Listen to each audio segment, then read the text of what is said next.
And we also have a couple of folks from our Department of Management and Budget. We have Katie Horseman and Joe LaHate. Hello. Thank you all very much. And just a little bit on the format, what we'll do is have presentations, brief presentations uh, from the county side and also from the school side on relevant budget issues. And then we'll open it up for Q&A and comments from any of you that have joined us. So, Melanie, I don't know if you want to go first or you want Joe or Katie to go first. No, I'm happy to follow suit and stand by. Thank you. Okay, great. All right. So who has the mic tonight, Katie? Okay, So, great. yep. So I will be starting the presentation and doing about half of it, and then I'll turn it over to Joe, and then we will tag team any questions that everyone has as we move through the night. That's great. And Katie, one thing before you start, I probably should have said this, but hopefully everybody's familiar with Teams by now. But if you're not, what we'll do when we get to the Q&A portion, we'll just, depending on how many folks we have, if we have more folks joining, we might ask that you raise your hand electronically. Or I guess if we can see your face, maybe you raise your real hand and we would call on you that way. And then also we'll open up the chat once we get into the Q&A for any questions. So, but we'll go over those guidelines again in a little bit. So, Katie, sorry to interrupt, but take it away. Okay. Great. So Joe and I are going to give an abbreviated presentation from what the county executive presented to the Board of Supervisors on February 17th.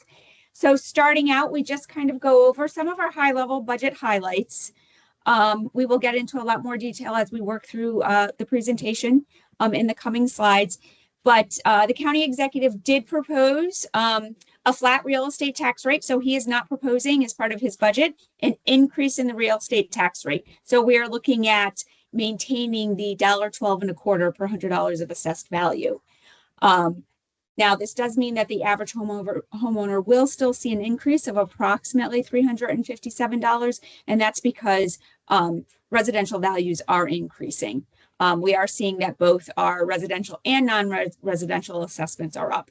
So on the non-residential assessments, that is what we want to see. So that was some good news there based on our projection in the fall.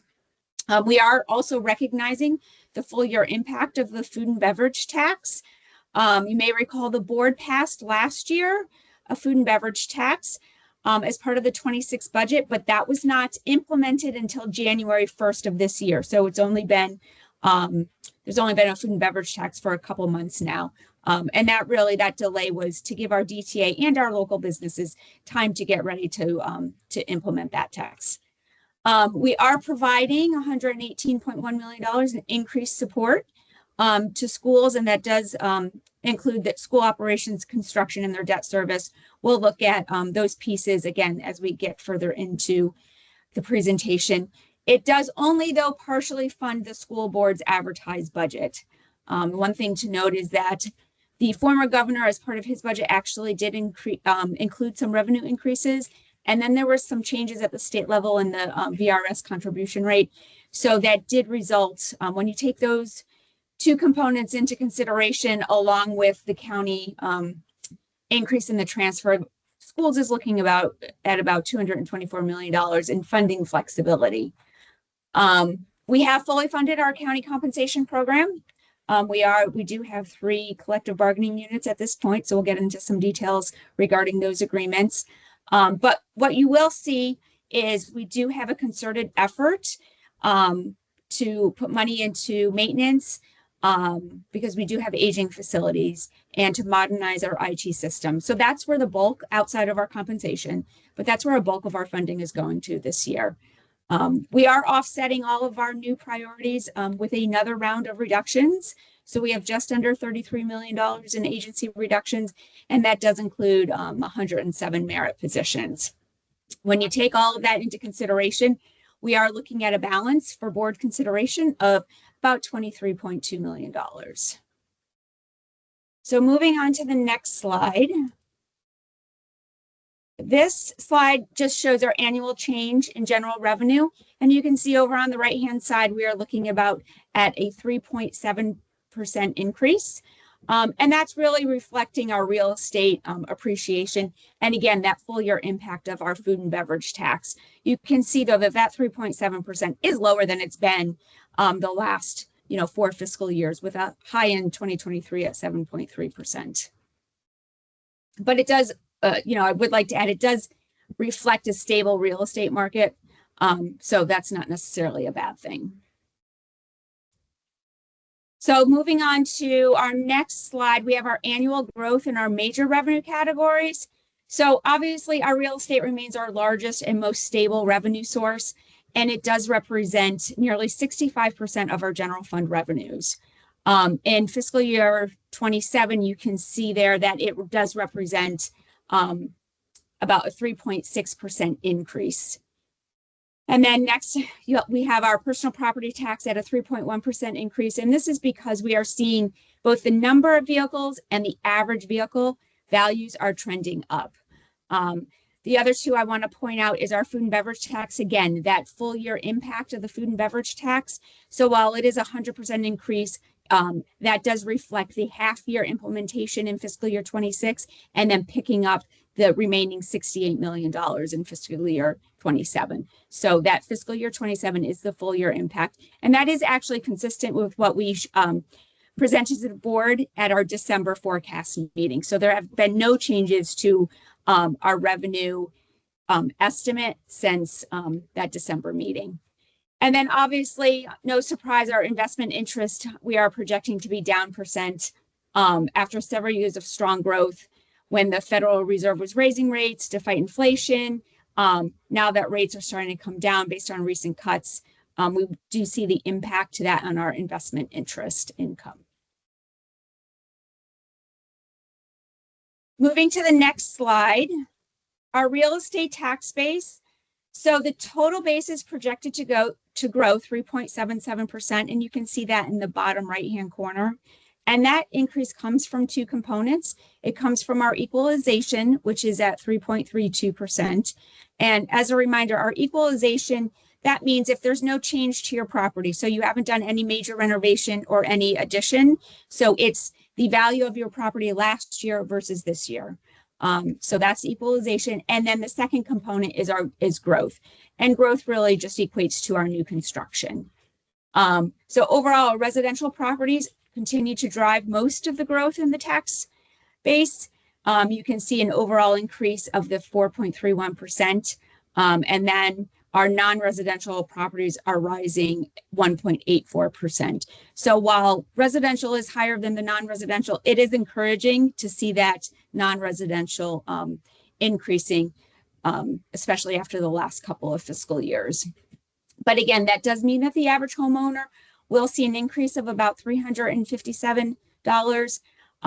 Again, that's from an appreciation in property values, not from the tax rate.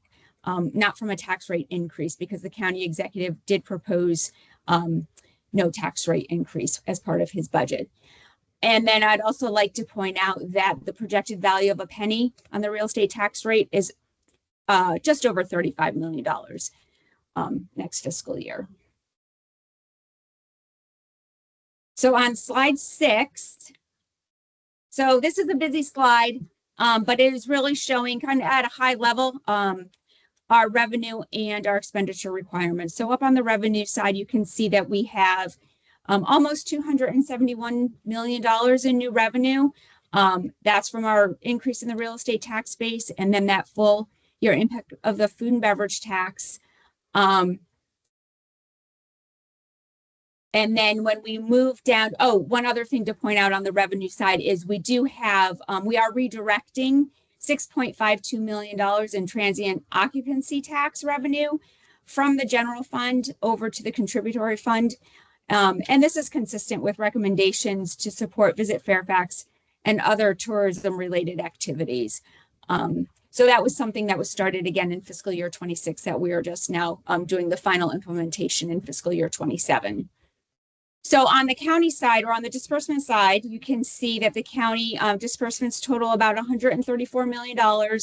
And this does fund our core needs like our employee compensation, debt service, capital renewal, and then we do have some targeted investments in human services.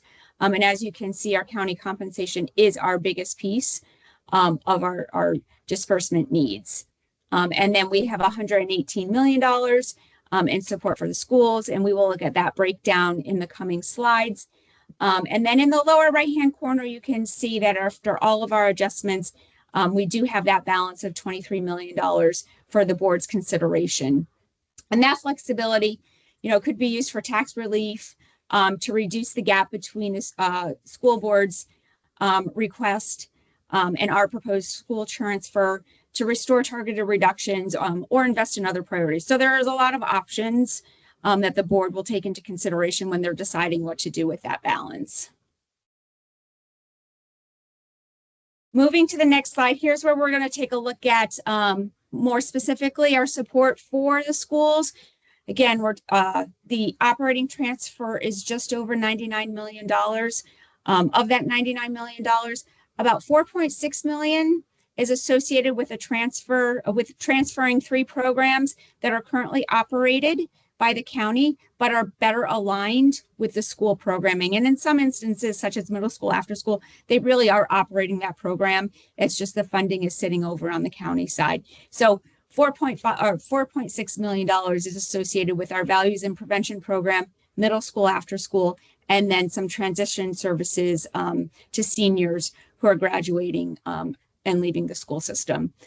So after you take into account that $4.6 million, what's left in the actual transfer of new money is about $34 million. But again, the school operating transfer increase request was $138.4 million, or about 5.1% increase. As I mentioned on the first slide, the former governor did include some additional revenue and a reduction in the VRS contribution rate. And that totaled about $106 million in adjustments included in the state budget. So when you take the state action into consideration and then the county's increase transfer amount, you're looking at about $224 million in funding flexibility. If we were to meet, so right now between what the school board has requested and what the county executive has proposed, we're looking at about a $44 million shortfall that will either have to be made by increasing the transfer on the county side. We are hopeful that there may be additional revenue coming from the state. They are not done with their budget yet. So there is still hope that we'll get additional state revenue, and or the schools will have to, the school board will have to work to close that gap. In terms of county compensation, we are looking at about $103 million. Again, it is our single largest driver of county disbursements in the budget. We did provide a 2% cost of living adjustment for all employees. The 2% COLA was included in all 3 collective bargaining agreements. So like I mentioned, we do have 3 collective bargaining unions right now. SEIU, which is our first year of that agreement, and that's our general government employees. IAFF and SSPBA are our public safety collective bargaining agreements, and they are actually in their 3rd year. So we are getting ready to begin negotiations for their new contract, which would take effect in fiscal year 28. We also included our performance, merit, and longevity increases to our non-represented employees. And then, of course, we also had almost $16 million in employee benefits, which is primarily from our health insurance premium increases, which, I know many organizations are seeing. Also want to point out that we do have an increase in the county's living wage, which is increasing to $18.50 per hour. And this was actually included in the SEIU collective bargaining agreement. And we will see that living wage increase to $20 by fiscal year 2029. And then on slide 9, we have our capital renewal and maintenance and IT, which totals about $32 million. Like I said, this budget, we are really focused on our capital renewal and maintenance. We've been playing catch up in these two areas for years. We've been using a lot of one-time balances, whether that be at third quarter or carryover. So we are now making a concerted effort to add those resources to the base.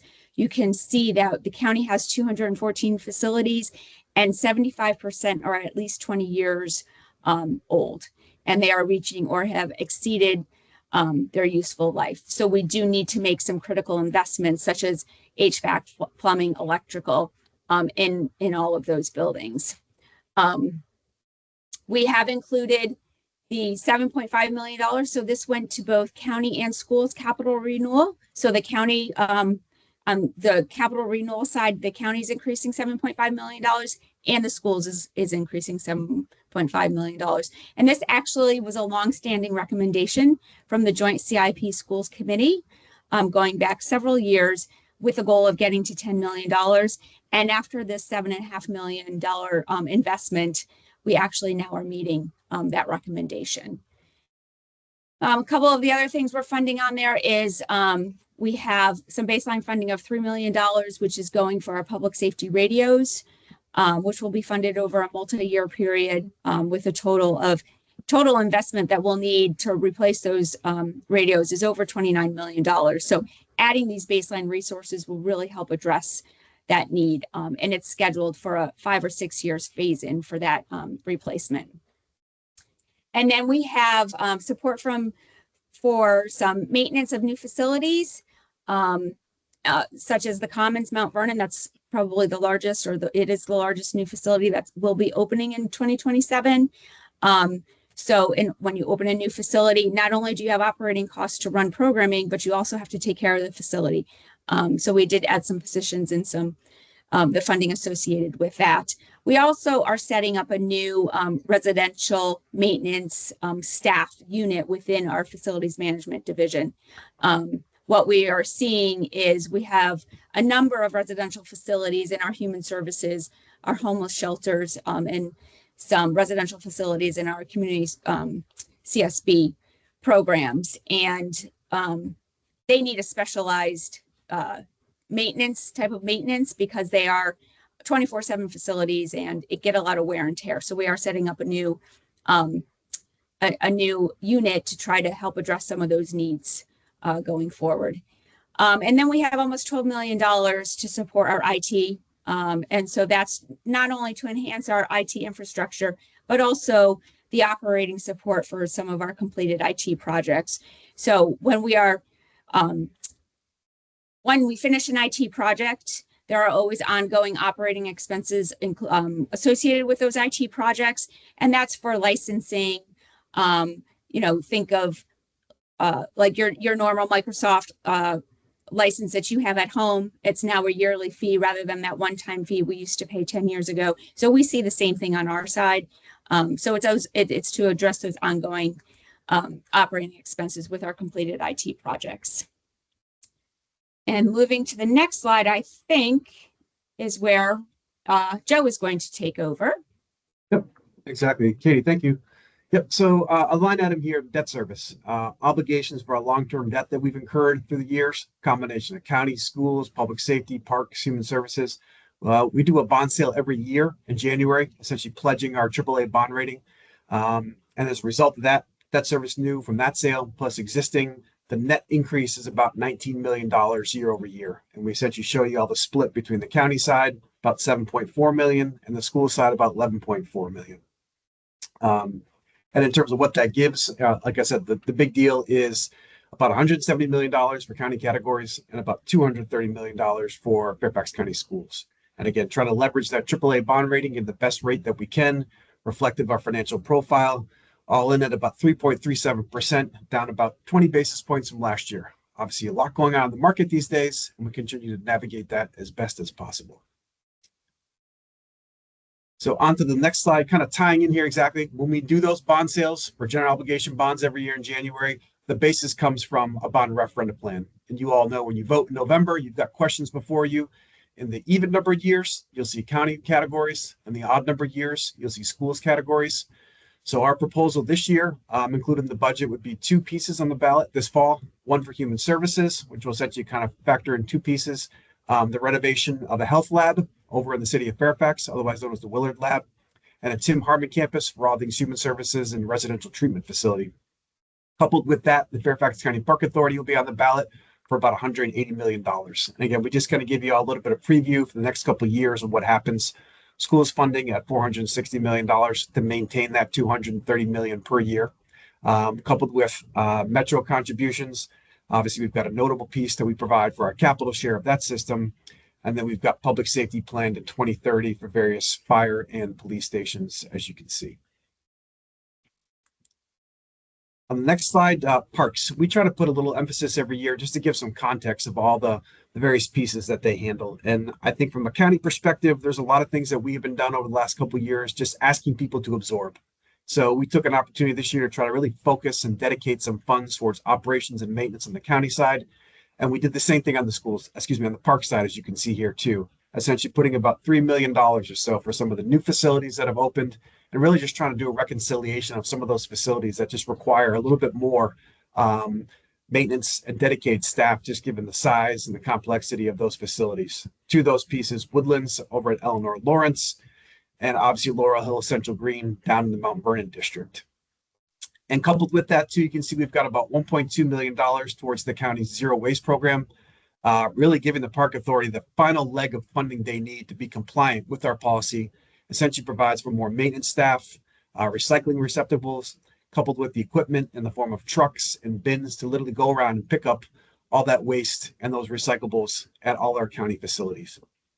And then also we've got some seed funding to support a new recreation system to let people sign up for classes that takes into account what will be ultimately a sliding scale fee, to ensure we've got some levity there in terms of equity and income-based pieces. So those folks who've got some challenges in the lower end of the scale have an ability to get a reduced rate as we get that new software system online. And one of the big pieces for the parks, obviously, is their base program, but their rec centers. Their rec centers are well past their useful life. So obviously, coming off the heels of the Mount Vernon Rec Center that just opened several months ago, the next one we've got in the queue right now is the Audrey Moore Rec Center over in the Braddock District. We've got probably the last bit of funding we need to put in there to ensure we've got that good to go and head out to bid, which would be a major improvement towards the existing system that's there right now.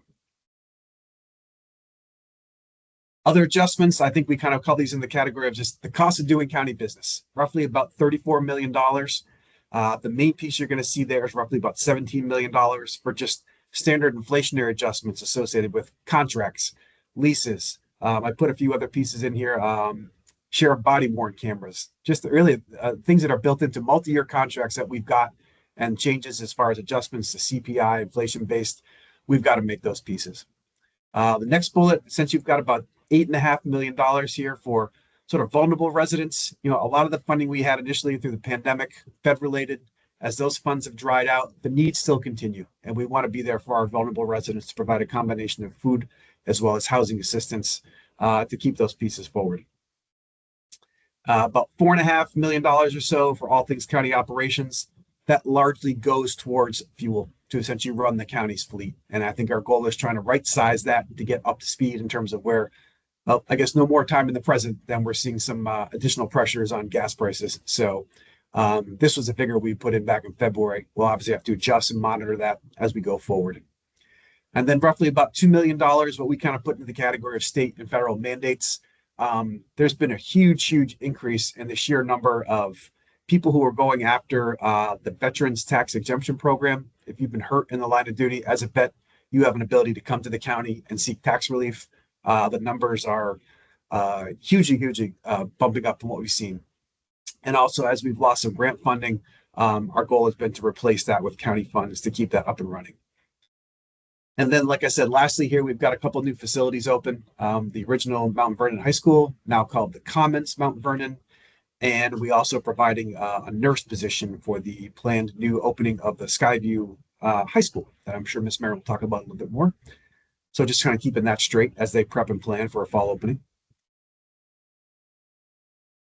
And then reductions. Katie alluded to this before too. Nothing easy or fun about this. The challenge we had to try to see what's out there. What can we do? Can we realign things? Can we find some more efficiencies in programs?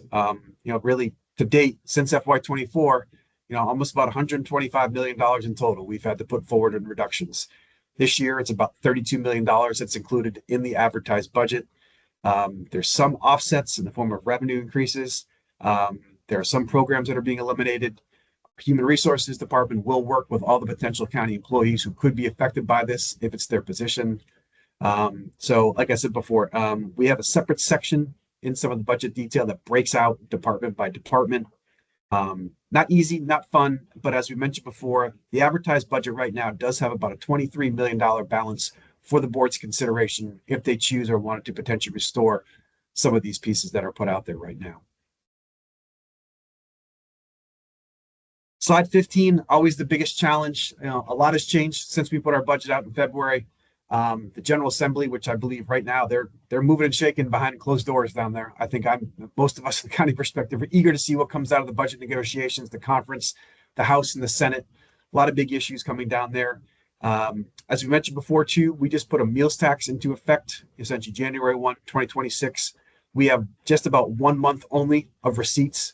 We've got a lot built on that assumption as far as our revenue pieces to build into the second half of the current fiscal year, FY26, and then further annualized in FY27. So as we get more information on that, our goal is to ultimately see kind of what those trends look like and are we going to meet the target we had set up. We do have some additions as we get into closer to April towards budget adoption to see if there's anything else that's further flushed out from a revenue perspective to essentially give a little more flexibility for all those things. Adjusting the tax rate, putting some of the reductions back, contemplating more money towards the school system. We just had a budget committee meeting 2 days ago. We've got one more scheduled on March 24th. Like I said, and there's some further dates I'll stress here in a second too, but I think the challenge is as much as we're looking at FY27 for a 7/1 implementation date this July, a lot of things are still on the horizon for FY28. We don't ever want to think just in the silo of one fiscal year. We're heavily reliant upon the residential real estate market. It was very, very favorably strong this year, as Katie indicated before too. We continue to have collective bargaining agreements we need to honor with both our public safety and general government employees. Updated valuations from the actuaries as far as where our pension plan goes in the future. That's going to translate to general fund contributions probably being required. The debt needs to really address and handle a large capital portfolio. Operating cost of growth. I mean, we just continue to see inflationary adjustments, contracts that we need to fund. And then I should say the last piece here too, transportation funding. I think that directly ties into hopefully what will be some good news coming out of the General Assembly as we need some dedicated funding up here to help meet our metro capital and operating obligations. So on slide 16 here, we just give you any way and all way that if you want to give feedback on the budget, obviously through this forum, but you've got email, phone, texts. There's an ability to testify in person, or you can even submit video testimony for our future budget public hearings. Obviously, we are in a town hall right now. We have everything online at the available link you can see here, fairfaxcounty.gov/budget. It's our office. Katie and I work for the budget office. If you want some help finding any document related, believe me, I think we've got as much as we can to just be fully transparent with everything we've put together that backs up this budget. And then in terms of a timeline where we are, obviously the budget was released on February 17th by the county executive. As we kind of move into March, this coming Tuesday, there'll be the ability for the board to authorize a tax rate. Whatever they authorize it at is the ceiling. They can go below it, but they can't go above it. Of importance, I'd also say too, roughly mid-April, the 14th through the 16th, 3 days of public hearings. If you'd like to speak, please sign up in advance based on the information I gave to you previously. And then really by the end of April, that's when the rubber hits the road. All details come together as far as a markup in terms of what the county executive proposed versus what the board wants to take for consideration and make adjustments to. Adopt it formally on May 5th. A couple of school board pieces referenced in there as well too. And then essentially July 1, 2026, FY27 goes into effect. So with that, the supervisor, I'll stop there and kind of let the next piece go from there. All right, Joe, thank you very much. Thank you, Katie. Melanie, I believe you have some slides as well. Is Melanie? Yes, I do. There. I do. And I know we sent them over to your team, Walter. So I don't believe I have control to things.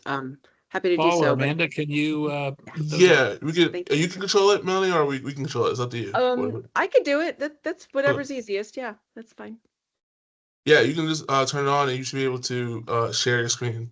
With Oh, that way. Oh, yeah. you know what? Actually, that is tough for me because I Okay. have some notes and things, if you wouldn't All right, mind. one second then. Sure. Thank you so much, Mr. Davis. All right, and I'll just remind everybody is that slideshow's coming up after this presentation. There'll be an opportunity for you to ask questions or make comments, and we'll. I think we've got a small enough crowd. We'll probably just ask folks, if not raise your hand, at least to unmute at that point. But Melanie, as soon as we get your slides up here. Sure. Yeah, I you could go can ahead go. and give Okay, a little great. intro. So yeah, hi. I see lots of familiar faces and lots of county staff. So thank you so much. And I appreciate hearing all the information. It's always something new to pick up. So thank you, Mr. Alcorn, for having me this evening as well. So yeah, I'm the Hunterville representative, and this is my 7th year, so not my first rodeo. And you know, there's always something new every year. So let me start by just saying, you know, our budget priorities are really based on what makes our schools run, and that's our people. We have to provide competitive compensation for all our employees to be competitive in this region. You know, our county has also changed a lot. A lot of folks aren't aware that we have a large amount of students who are living at the poverty line. So that is something, and I'll share some demographics in a minute.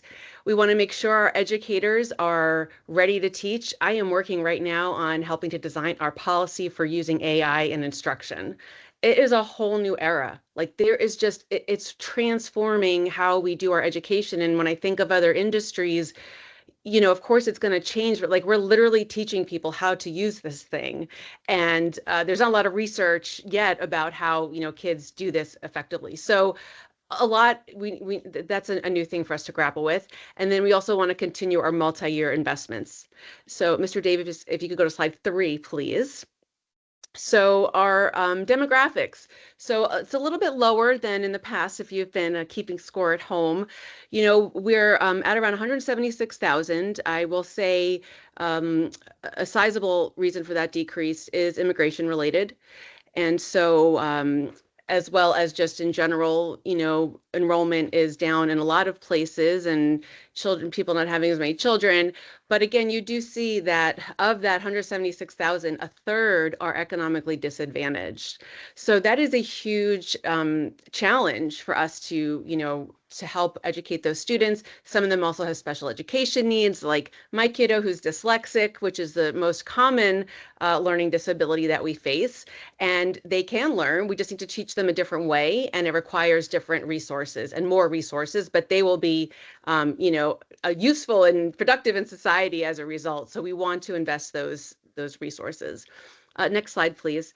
Again, for those of you keeping score at home, 2023, the state released a report that showed unequivocally that Virginia, our public schools are chronically underfunded by state government. And this is something that our school board and our county board of supervisors have really united on in saying, hey, we cannot carry this burden. And so when it comes to just the average per pupil funding, we are 14% under. And you look at states like Kentucky, West Virginia, that needs to be solved. And I know our legislators are working on it. It's not an overnight thing, but there are some things that can be done in steps. Last year, we saw some movement, so that's great, but it is something that we've got to keep advocating for. The next slide shows that with those 2023 dollars, 500 million, okay, $500 million is what our county should have gotten from the state if it was accurately giving us the national average.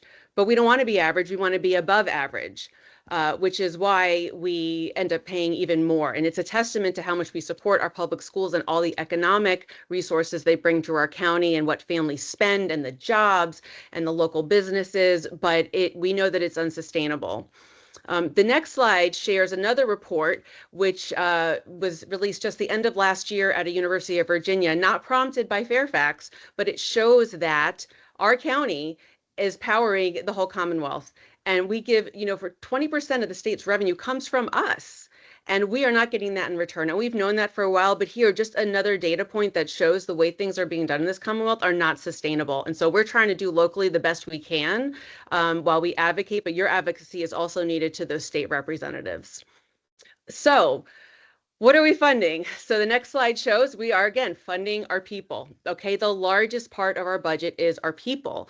We employ 25,000 educators. So that's how we get the jobs done. We are also going to restore some of the cuts that were needed last year around class size. And look, class size is a big deal. The state allows for it to be anywhere from 30 to 35 kids. My kids were always in a class of 29. It's a lot of kids. If you'd like to spend the time with 30, 10-year-olds, I'll tell you, it's not an easy job. So when we talk later about facilities and why do we buy a school and why do we need more space if enrollment is down? Well, it's because our classes are big in some places, and that's not best for kids. It's maxing out our facilities. So that's why we're trying to, and we have trailers, we have modulars, right? Like, we're doing things to make it work, but it's really not ideal and it's not what's best for kids in our community.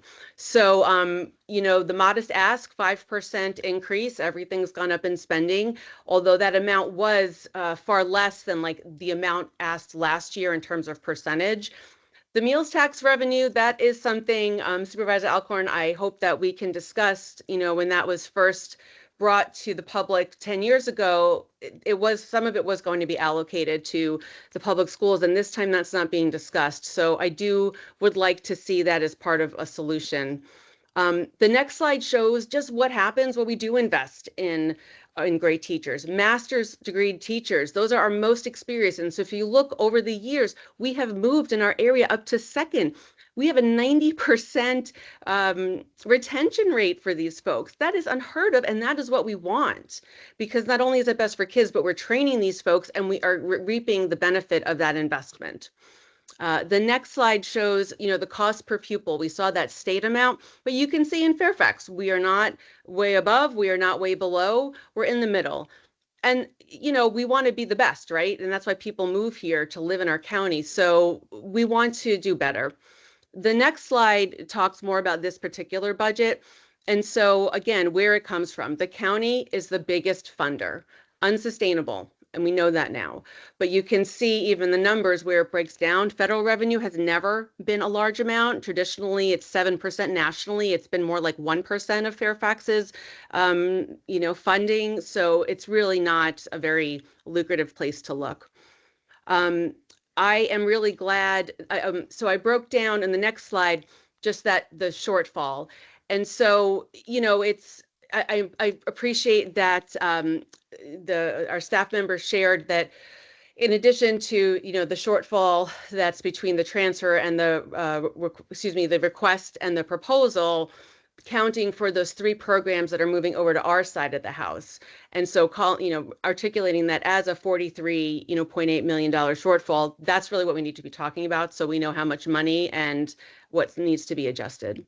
So the next slide, the final one on the budget, is just what are the big changes? Okay, so we reduced funding due to enrollment needs. So we lose students, we lose funding. But again, we're stretching every dollar beyond what, you know, really farther than it really should be. You can see restoring some of those cuts to department chairs and resource teachers. And then on the other side, just continued investments over years, making sure our music teachers and theater teachers get some money for all the hours they work, our athletic trainers. So, and moving forward with a new math credentialing, we're really upping the investment in math because we know our students are going to need to graduate with that. So just real quickly on facilities, and I know Skyview was mentioned. So I'm really pleased to, and you can do the next slide, please. The facilities, so, you know, FCPS alone, we're trying to manage $9 billion in public facilities.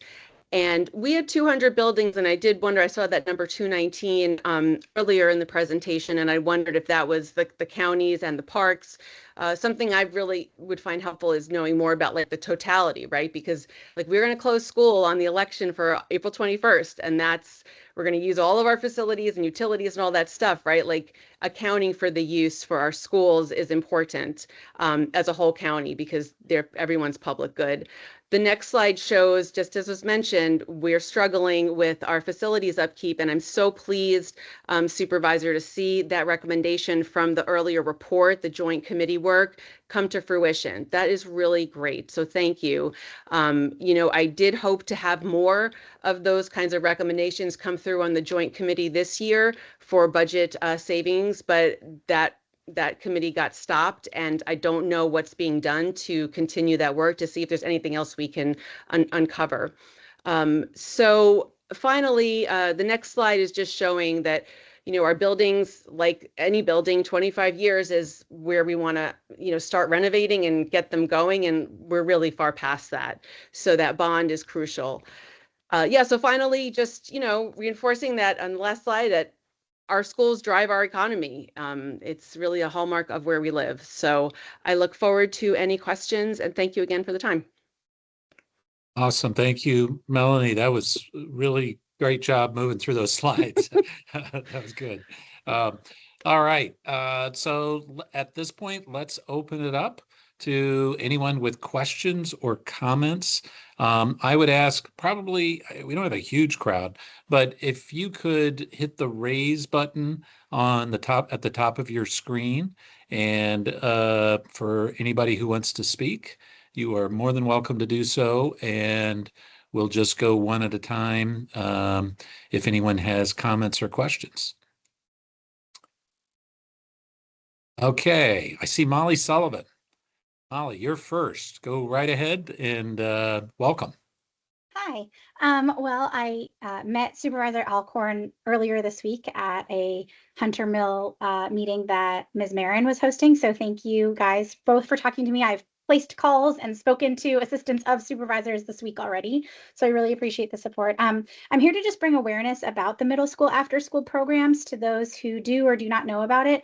It is a free program that's run at every single FCPS middle school across our entire county. And there's tons of different enriching after school activities, from cooking club, dance, STEM clubs, research clubs, tons of different stuff. In fact, one of our students who was highlighted in Time Magazine, who actually created the soap that is learning to regenerate skin, it was actually quoted from him that he found some of his after school clubs in middle school to be what really inspired his passion of science, and therefore sent him to TJ and so on and so forth. My concern is that the Board of Supervisors recommendation and Mr. Hill's recommendation is to move that funding from HHS into the school transfer fund. My major concern with that is that once it leaves the HHS fund and it goes to FCPS, the Board of Supervisors cannot earmark that for anything. I have spoken with Dr. Reed, and she has said that this is not her top priority item because right now there's still that gap of almost $50 million. And so other departments and other things are going to have to be saved before middle school after school programs. I'm a public school teacher in FCPS. I understand that and I respect that. And that is why it is very important to me that this goes back to an HHS item. Therefore, you can make sure that these programs are sustained and continue. In 2017, actually, there was the Fairfax County actually did a study about gang violence in the area, and it was at about 11%. Saying was recruited of middle schoolers, of active FCPS middle schoolers into gangs. And that is why we created these after school programs, was to keep the kids off the street and to keep them safe. I've done a whole bunch of math to figure out if 11% of our after school students were recruited by gangs, it would end up costing $150 million if they ended up in prison, right? Let's say that that pipeline goes. That's 30 years worth of after school funding that we're going to have to pay on the back end to Virginia state prisons if these children are incarcerated. My goal is, as a teacher and as a parent and an advocate in the community, is to make sure that obviously we're taking care of all of FCPS children.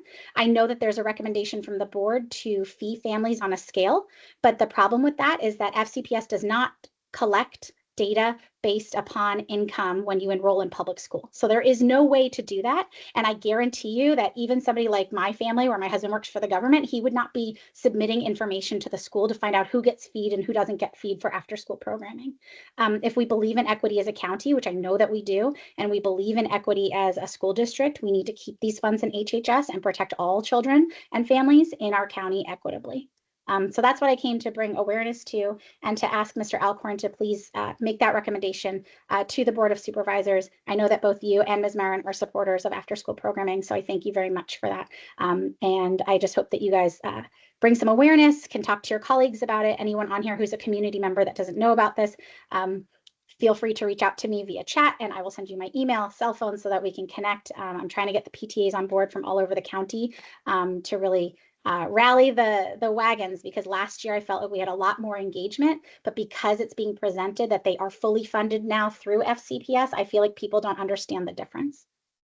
Okay, thank you, Molly. No, I appreciate it. And thank you for talking to me the other night after Melanie's event over at Archer Elementary. So yeah, this is one of those things we're going to have to try to work out. I know Melanie and I both support this program and want to see it keep going in one form or another. I guess my question, and this is probably more for staff, and Katie, I don't mean to put you too much on the spot, but I know last year the board's budget guidance basically called for a discussion between our neighborhood and community services and other county staff with the school system on the middle school after school program in order to basically hopefully chart out a future. What happened with that? What happened with that discussion? Yeah, so throughout the fall, neighborhood and community services did engage with FCPS staff, and they did then present back to the Board of Supervisors in the fall. I think, can't remember if it was September or November, but in the fall timeframe.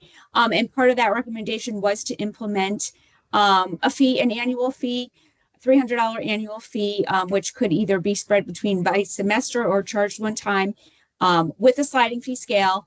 And I know, Ms. Sullivan, you talked about that sliding fee scale. The idea would be it would be based on your free and reduced lunch population. And FCPS seemed to think and were receptive to being able to implement that fee. The county, as part of this budget, though, I would note that we are taking the risk of that revenue. So the revenue, schools will collect the revenue, right? They'll implement the fee. This was the proposal and what our school counterparts had said was doable.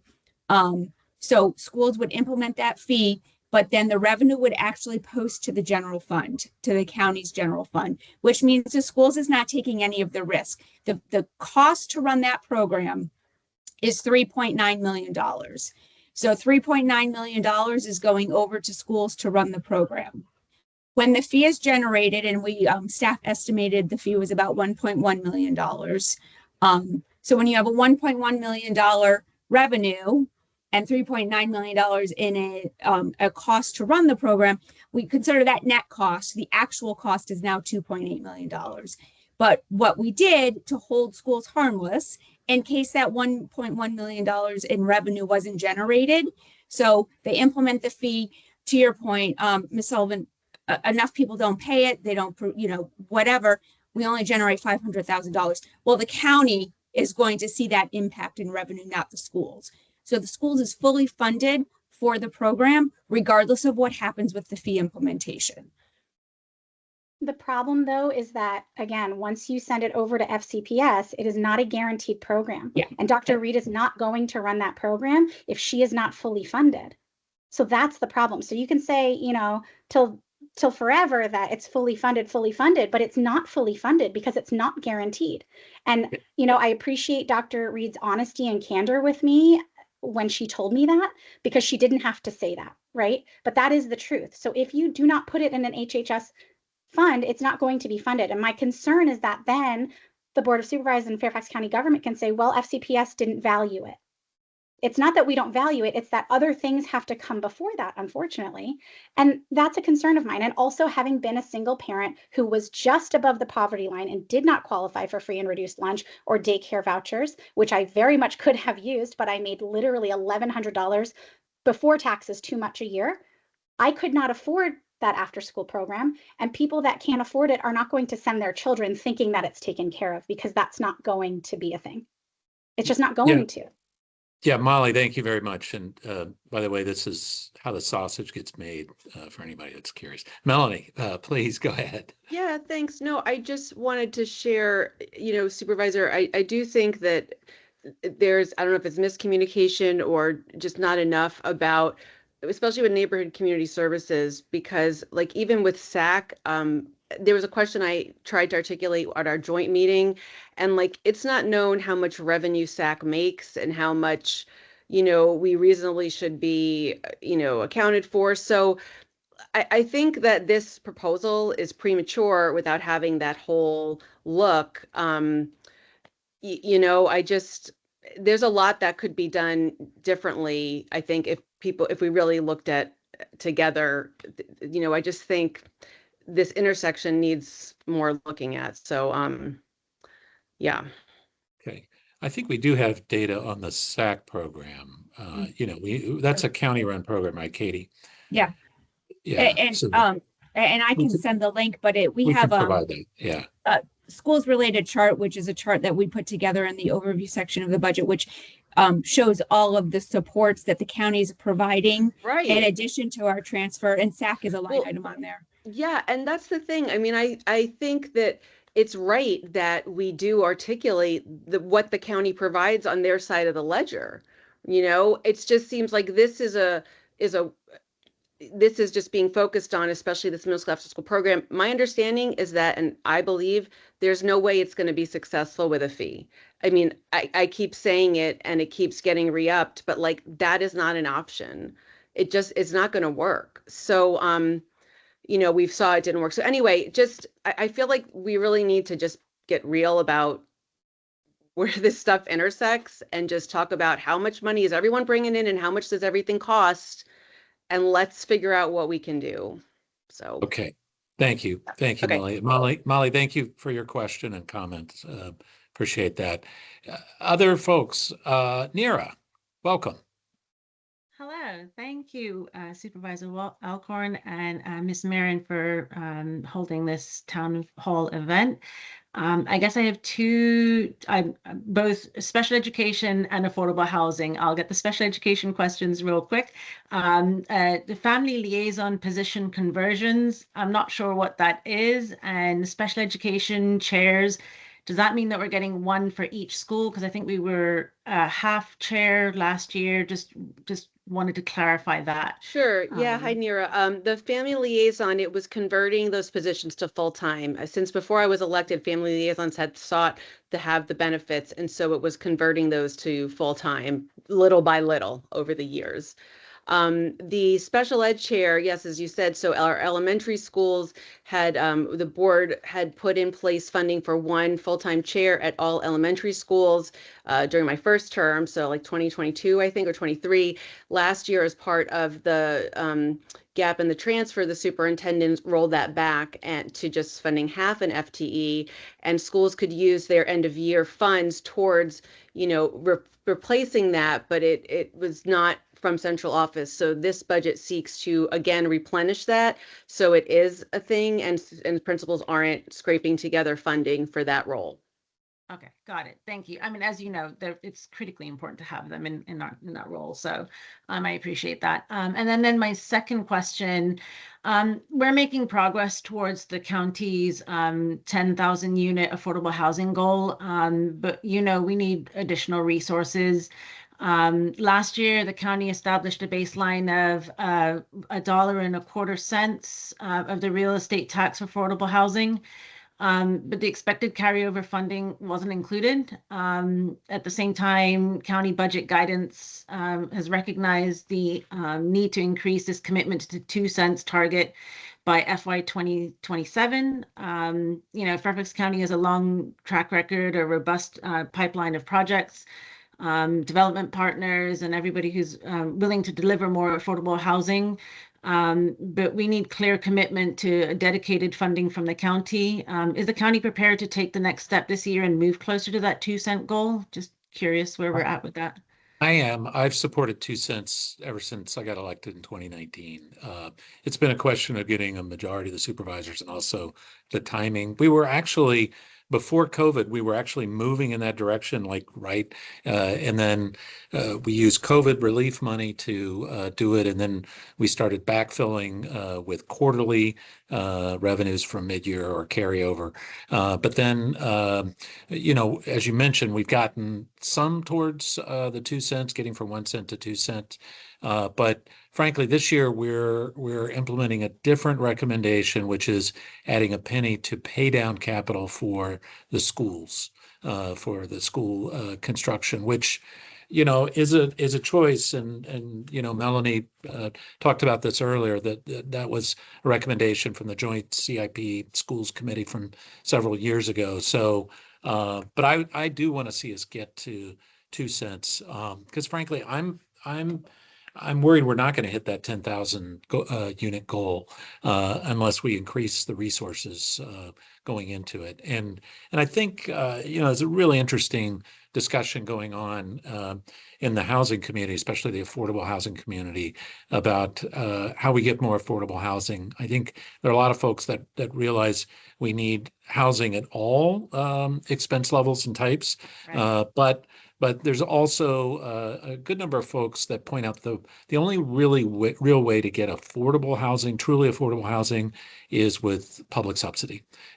So we are doing that. I want us to do more. I totally agree to hit that goal. And frankly, I mean, even 10,000 is not enough. We need more than 10,000 affordable units in Fairfax County. But it's a good start. So thank you, Nira. Thank you. I see Angela, I believe. Angela Lacey, you are next. Welcome.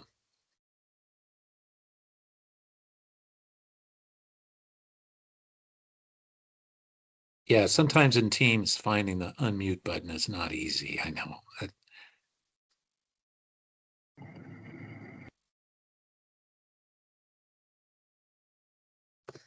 Okay, can you hear me? Sorry. There we go. No problem. Yes, we can hear you. Hi, I just want to piggyback off of Molly and what she had to say. I'm Angela Lacey, and I'm a teacher at Hughes Middle School. I teach intervention literacy. And so my concerns are the fact that last year we had summer school that was in clusters removed and given to just Title I schools. And it's imperative that we keep summer schools available for our children who are not at Title I schools. And my question is, what can we do to help make sure that we get this budget together, where we get the funding that we need so that we can have summer school for kids who really need it, not just at Title I schools, but the other schools as well. Yeah, Melanie, what's the summer school situation in the proposed budget, in the school's gosh. advertised budget? Ms. I Lacey, actually don't know. Ms. Lacey, I don't know offhand, but you're absolutely right. It's been winnowed down, and not only middle school, but for the elementary schools. I'd have to look it up here in my numbers, but we've had to condense it. I mean, it used to be at every school, and then it was at certain, sites, as you know, in the community. Yeah, I'm sorry, I don't know offhand, but I can certainly follow up with you with an email. And the other question I have is, if there is a gap, and still a gap remaining after the state gives funding, can you guys commit to funding the school 100%? Well, we're pretty close this year. How many millions are we away, Katie? I believe from About 44. about 44 million out of a total transfer of what? The total transfer or the increase? I have to look up our total transfer. Yeah, total transfer. Yeah, we're Total- talking big. Yeah, total Yeah. transfer is about almost close to $3 billion, Yeah. all in, So- operations, so- capital, and cap. So we're talking about basically what, 2% of a $3 billion transfer. We're getting pretty close. So I'm hoping we can close that. We'll see what we can do. It's, the amount that's set aside for the Board of Supervisors to work with, and granted, we don't have to take everything that the county executive says, but it's not enough to fully close it. And frankly, we're looking to cut $7 million out of our Fairfax connector bus, and I'm not very excited about that, to be honest. I'm not. There are a couple of other things that affect some of the most vulnerable folks in our community that I have my eye on. So, we're going to have to balance that, but we're actually a lot closer this year than we were last, and I'm also hopeful. I mean, heck. Melanie, do you know this, or maybe Katie or Joe, if the Senate's version of the budget in the General Assembly goes through and that sales and use tax exemption for data centers goes away, that's going to help the schools, right? Because that's more sales tax money that'll be coming in. I believe it was 286 million you get now. I don't know how many more you would get from the sales tax with that gone in Fairfax County, but that would help. So let's see how the state does too. Yeah, I mean, the state does have some promise. I think what I want to share is this really stresses people out. And we have so many people in our community that are waiting. We've got teachers trying to figure out where to transfer to. We've got a new high school waiting to open. Is it going to change communities? Will kids have buses? Like, it's just hard to operate in this, like, will we have it, won't we have it, and then scramble. And we didn't have a deficit, a lack of a gap before last year. Last year was the biggest gap we've ever seen. So I don't want to like normalize the gap. And I really do think if we could look more at the totality of funding, like, we're paying for rec leagues to be in our schools, utilities, maintenance, custodian, and we don't get paid for that. But like, and I don't want to be like one side of the house or the other, but like, we're just not really itemizing the costs that it takes to run our public services and being honest, like about, well, maybe we can't do that. Maybe we can't have our gyms open until 11 o'clock at night or 10 o'clock at night for public use. I feel like that kind of analysis is needed for us to find the money that really is going to pay for our core needs. So thank you for your time. Yeah, thank you, Nira. Thank you, Angela, for those questions. I see John has his hand up as well. Go ahead. Yeah. Thank you, Mr. Alcorn, and thank you, Ms. Meren, for taking the time in this town meeting. My name is John Dister. I'm a resident of the county in Reston, and I'm a parishioner at St. John Neumann Catholic Church in Reston.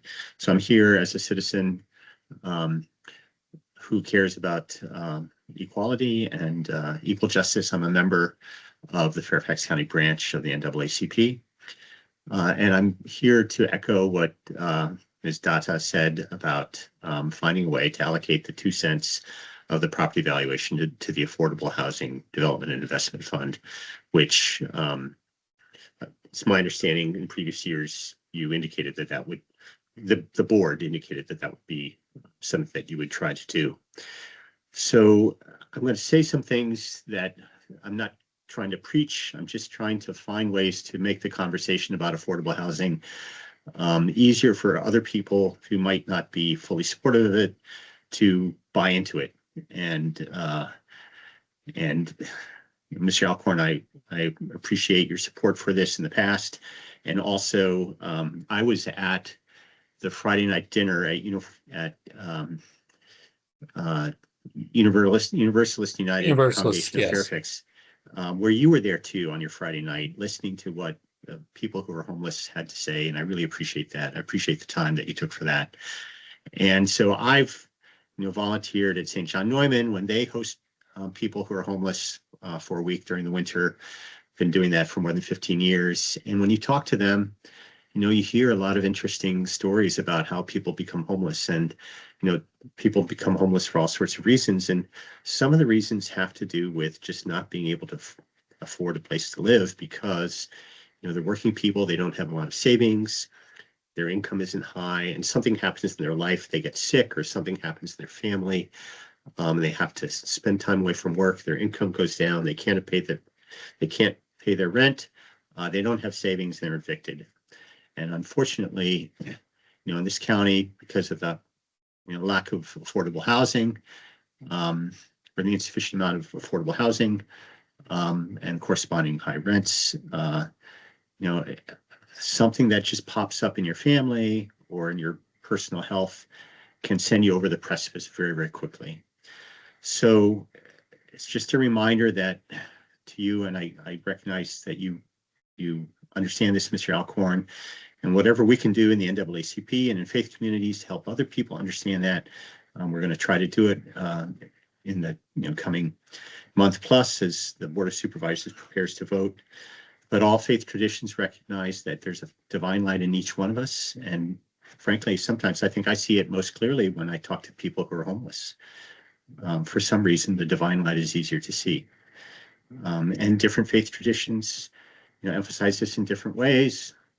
Because it's Lent now, so for a Christian, at least for a Catholic, in the readings that we have every day, the Monday of the first week of Lent, after the first Sunday of Lent, the gospel was from the part of the Gospel of Matthew, where Jesus reminds everybody, when you don't care for people who are needy, you weren't caring for me. And different faiths have different ways of expressing that idea, but they all do. So I applaud, Mr. Alcorn, your support for this in the past, and we'll be continuing to try to, both members of the faith communities and members of the NAACP will be continuing to try to sort of broaden the conversation a bit, help people sort of see that there's a way to get past, find ways for people to care about this in a different way. So thank you for your support, and thank you very much. Thank you, John. I appreciate your question very much. And this gives me an opportunity to ask something that I was going to ask, and Katie, I'm going to put you on the spot again. But there are a couple of items in the budget that jumped out at me, the increases. One was emergency housing and food assistance. Looks like it's going up about $5.5 million. And then also on our contracts for homelessness services, it looks like about a $3.6 million increase. Could you talk about, do you have any info on both of those? Sure. That'd be great. Sure. So I'll start with the homeless services contracts because that one's, to me, less complicated. We go out to RFP this contract's every 10 years or so.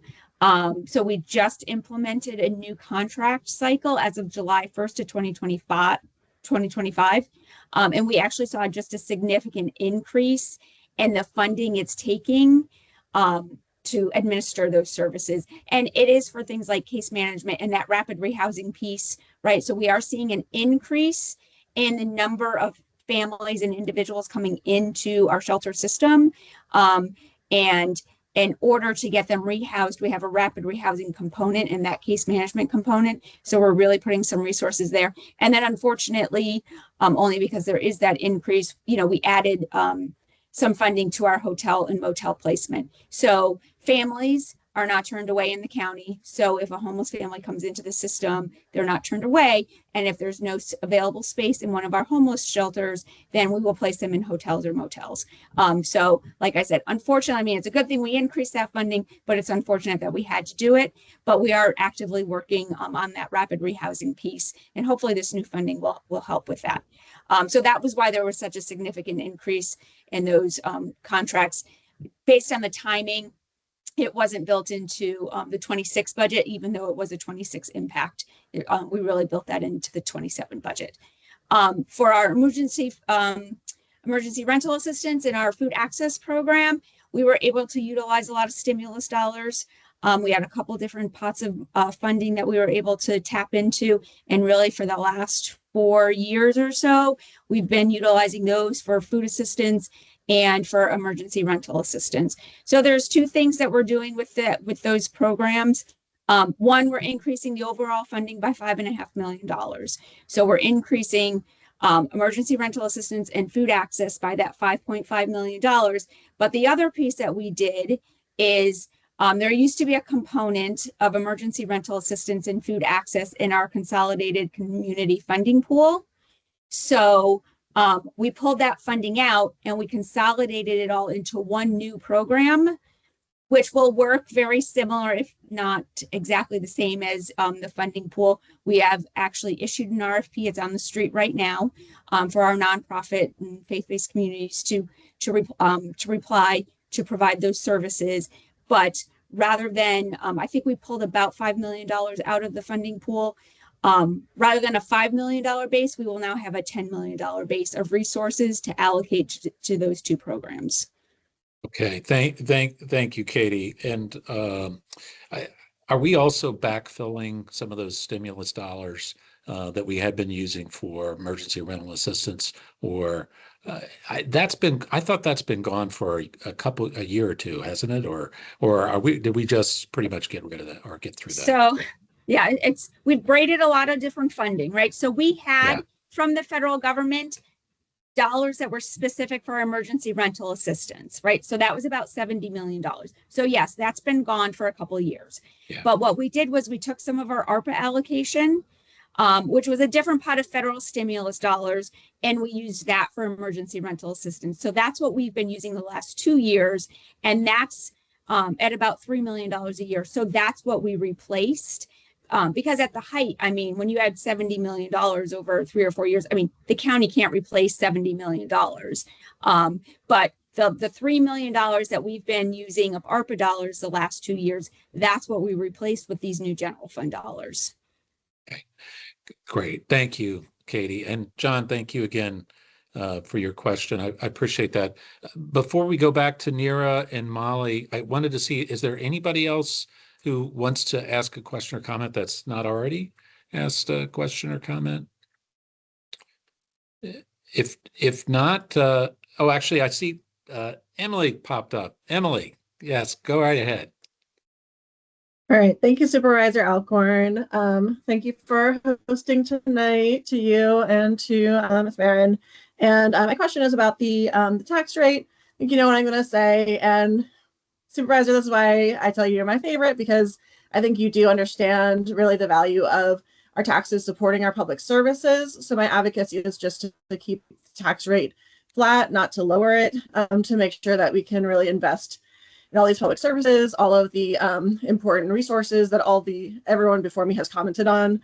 I think everyone on this call actually are really speaking very supportive words about having strong public services. And I'm not hearing the voices as much of the lower our taxes, but I know those people are out there and they're in your ear as well.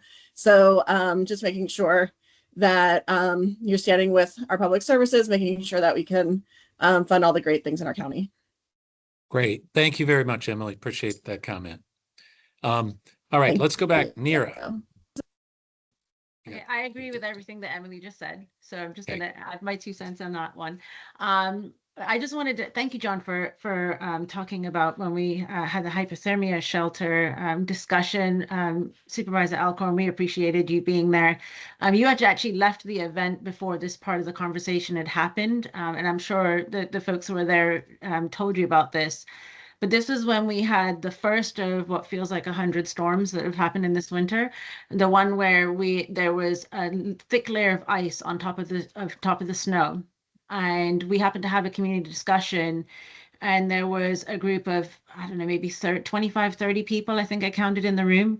They were all unhoused, and they were in this faith community's kitchen, I guess, lobby area, having a meal that was lovingly being provided. And the contract, I guess, and my understanding is that the contract with Facets and the way that this works is that the faith community will house them until about 5 a.m. And then they put them on a Facets bus and they drop them off at the shelter would be the Lamb Center, that they would be able to be dropped off there. And the idea is the last few years, everybody has been fine for a few hours. So between you rouse people up at 5 a.m., you get them on the bus by 5:30, and you drop them off at the Home Depot parking lot that's close enough for them to be able to walk to the Lamb Center. And I guess that's been okay. But the temperatures were frigid cold. The sidewalks were not opened. FCPS schools were closed because you have no sidewalk access. And I don't know if you recall, there was an elderly gentleman sitting next to me. He's a current cancer patient. He still had his wristbands from the hospital. And he was crying because he didn't know what's going to happen to me tomorrow. Because when they dropped him off, there's no way he can navigate the street. There were folks there with walkers. There's folks there with canes. There's no way to handle that. And there was a deep stress in the room. And then the wonderful people at this faith community came together. They had conversations on the side, and they figured out a way that they would be able to extend the time, because the Lamb Center opens at 8, and if you rouse people up at 5 a.m. and that's the contract that you have, then you've got a couple of hours that you've just got to be out in the cold and you'll be fine. And then they came into that room and they told everybody, hey, you guys get to sleep in a little bit tomorrow, and we're going to drop you off so that it overlaps, so that by the time you leave here, the Lamb Center will open and you'll be able to go from a warm place to a warm place. And I'm telling you, the amount of relief that came in that room, it was like, my God, it's still moving me just thinking about it. And that was just one day, and we were able to do that for one day. So I challenge you. I'm giving you a preview of what I'm going to tell you when we turn up to testify, just letting you know. But that's something that I think that we really need to think about these things. And it's easy to focus in the cold when we've had, what did they call it, snowcrete or whatever they called it. It's really easy to think about it then. But in the middle of summer, when we're thinking about cooling centers, what does that look like? And so that's just a concern. And that gentleman, he didn't want to share his thoughts, but he had this great idea, and he sat next to me. He goes, can you tell them this idea? I said, what? And he said, it's snowing, but what about when it's raining outside of the Lamb Center, out some of these shelters? Does the budget do the Board of Supervisors have it in their budget to put an awning so I can stay out of the cold? I'm not asking to go in the building. I just want to stay out of the rain, and I don't have an umbrella. And I thought, my God, I'm sure that there's someone who can do something about an awning outside, or whether it's the Lamb Center or others. I'm not sure which ones have what. But I just wanted to, as John Dister just opened up that part of the conversation, I just hopped back on here to just share that that maybe we need to be thinking about the unhoused folks and how we can maybe better meet their needs. And if that takes one awning, I'm sure that we can find the money for that, right? Yeah, thank you, Nira. Thank you for sharing that. And I did hear about some of that discussion about the gaps. We've seen others, and I'm not sure if she could talk, but Gwen Menton, who's in my office, but also on the continuum of care group. I think this has been an item we have discussed. I know I have with Gwen. And Gwen, has this come up at the COC meetings as something needing more attention? And again, thank you, Gwen. Yeah, it's certainly something that has been shared with a consultant who's working on a strategic plan pertaining to the homeless for the county. So no immediate solution, but hopefully through this new strategic plan, there'll be some good ideas presented to address the gaps that we see in assisting the homeless during the course of a day. Much appreciated. Thank you. Thank you, Nira, very much. And thank you, Gwen. I see a couple more hands. We're supposed to wrap up by 8:30 or at 8:30.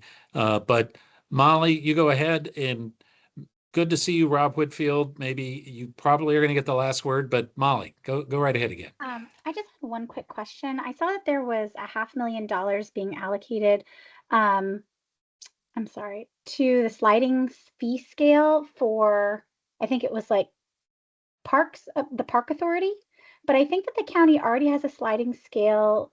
So I'm just curious, is that $500,000 for a program to determine it? Is it to offset the costs? Because I know that the county already runs like the SAC program. So I think that like actual program exists, or the programming. So that's what I was just curious about. Katie, take this one away. Right. So our sliding fee scale, yes, SAC program has a sliding fee scale. The new Park Authority sliding fee scale will be modeled off of the SAC program, but one, you need a system to run it, and they're all individualized and program specific. So the park authorities, because of the breadth of programming that they have, is a lot more complex. So the $500,000 that you see is sort of the first tranche. They're getting a new registration system, and then one component of that registration system will be the sliding fee scale. But a good way to look at it is the SAC sliding fee scale, right? It's all elementary school kids who are coming in families, and they're signing up for SAC, which is an after-school program. On the Park Authority side, I mean, you've got camps, you've got rec classes, you've got rec center passes, you've got families, you've got individuals, you've got kids. So it's a lot more complex in order to implement. So Park Authority is modeling after SAC, but they can't just glom on to SAC. We have to build a new registration system. And Katie, correct me if I'm wrong, but I don't think the Park Authority has a sliding scale now. I think they have a discount, but it's not the sliding scale envisioned by their long-term equity. That determines eligibility, right? Because they'll go through a whole eligibility determination process. Now, the idea is, though, that we will merge our SAC and our Park Authority eligibility, because we don't want a family, using our SAC model to come in and do eligibility for SAC and then have to go over to Park Authority and do eligibility for Park Authority, because that makes no sense. Now you're going to have a lot more people over in Park Authority, because you're going to have, individuals who don't have kids, who didn't go through that SAC door, but it will be joined together, that eligibility piece, and then they'll break off once they get into the programming side. Thank you, Katie, for doing it. It's something I've been really pushing for a long time. Yeah. The back-end qualification, we do have a number of programs that, and if you think about it from a customer perspective, having to fill out 8 different sets of forms to qualify, whether it's for those 2 programs, or honestly, we also have tax relief. There's free and reduced lunch. I know on the school side, there's so many different programs, and navigating those, not even to mention like health insurance related stuff. It's just amazing that people can keep up with all the paperwork. So thank you for Katie moving in that direction. And Molly, hopefully that answers your question. Okay, great. Rob, take it away. And you are muted, so you need to come off mute if you can. I got my microphone. That's it. There we go. All right. Okay. Welcome, Rob. This is my TOPS card, Walter. Unfortunately, the Department of Social Services had a water main break problem at the end of January. So here we are. I just got back from the Future of Tyson's meeting, and I took an Uber. Don't know how. Anyway, the bottom line is TOPS. Susan Shaw is a very nice lady, and we've talked several times in the last 18 months. She told me that you haven't had TOPS operating since, I think, summer of 24, that you've got a wait list. And I wrote you an email to Chair McKay, yourself, and others. I think she said I thought she said, please, if I got the wrong number, forgive me. I thought she said 47,000 people on the waiting list, but that may be 4,700. The point is that the TOPS program has been closed for over a year. And so please investigate the funding problem with that. And as I say, I've been waiting for my new card now since end of January. And so that's on TOPS, but it's a very important service. And then, actually, before you get to your next question, Katie, do you have any info on that, or Joe? I don't. I was trying to look it up. I did not. I know that they've been NCS programs operated, I believe, through Neighborhood and Community Services. I know that they've been consolidating, but I thought I had not heard that TOPS was discontinued or not operating. And what I'm looking at quickly, they still have an active budget. So I would have to look into the specifics of what's going on with it. But I do know that they do have an active budget and they are expending off of it. And just so everybody knows, this is a taxi pilot program through Mobility Management. Helps Rob and others get from place to place. So the bigger picture idea, and I haven't had time, I'm way behind on messages, Walter. What I propose is that in October, at the point in which people have the healthcare program, the opportunity to renew, that Fairfax County hold a seniors day at the government center with access to Channel 16 and discuss a whole array of various issues, everything from preparing a will to financial management. So just have a seniors day at the government center. And I haven't yet thought of the scope of the services that we could do that. But since you're in charge of adult services, I figure you're the guy. I, I'm chair of the Older Adults Committee, Rob, but thank you for not, putting me up in that more lofty position. But I appreciate it. But Rob, it's a good idea. Thank you. I know we've had something similar. I don't think quite that expansive, but Well, yeah, we could definitely look at that. I want federal government officials to be involved because of the big, beautiful bill, the changes, some of which won't come into effect until January 2027. So I just think we need to bring the resources we have from federal, state, and local to help. But I promise you, I had a lady yesterday in the nursing home who doesn't know how much money she has. And I thought about calling the ombudsperson to see if they could help her. Do you see what I'm saying? Older people have, I promise you, me included, have a variety of problems. So, but Well, thank you. as you Yeah. know, the burning question, and I'm sorry I was in Tyson's for the meeting there. Did you discuss what might be available for funding for transit in the budget conferees were supposed to deliver their report today? Yeah, and thank you for asking that, Rob. This is a state budget, very active issue that's under negotiation. The short answer, Rob, is they did not come out with the conference bill today. So what I heard was that it's probably going to be early next week before they get the funding bill out, and at that point we'll know how much money they're putting into transit. We all have our fingers crossed, and I know some of us have been in Richmond pushing our legislator friends to make sure that transit is funded. As you know, Rob, if we don't get the state to step up, we get stuck at the local level. Very Well, similar to the education hint from situation. Brian Hill on Tuesday was that the estimate, I guess he's got a plug number of 50 million a year for 4 years, and he said that would go up if the state didn't contribute. So Yeah, we'll have to see. I mean, the Senate and the House had very different amounts and for different things. So, yeah, I think it's something that's under active negotiation behind closed doors, and I've not found a way to get inside that well, room. what they said at the NVTC, I think it was NVTC last week, that the Yeah. conferees didn't want to spill the beans on what they were going to do, and Right. that's not any way to run city hall or state hall. And so Yeah. I see Joe Rob, LaHate there. And yeah, so Rob, as you know, that's not something at the local level the state lets us do. We actually have to have our meetings public, even if it's just three of us, either from the school board together or three of us on the board of supervisors. So the General Assembly doesn't have that requirement for themselves. The one piece of advice I would give to you as the board member for WMATA from Northern Virginia is please be reasonable. You're going to have a fare increase.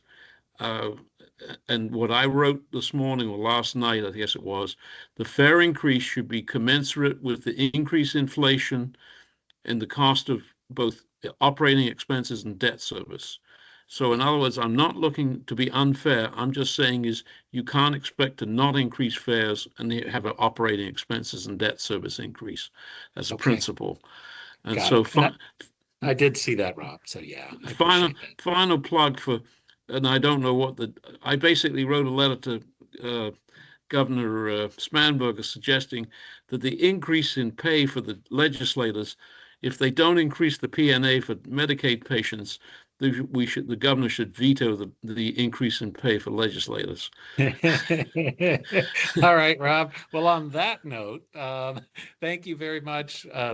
Rob, you have the biggest heart of any member of the Taxpayers Alliance that I know. So thank you for joining us. Of course, I should tell you we're going to have a rally on the 14th of April. Okay. All right. All right. Thank you.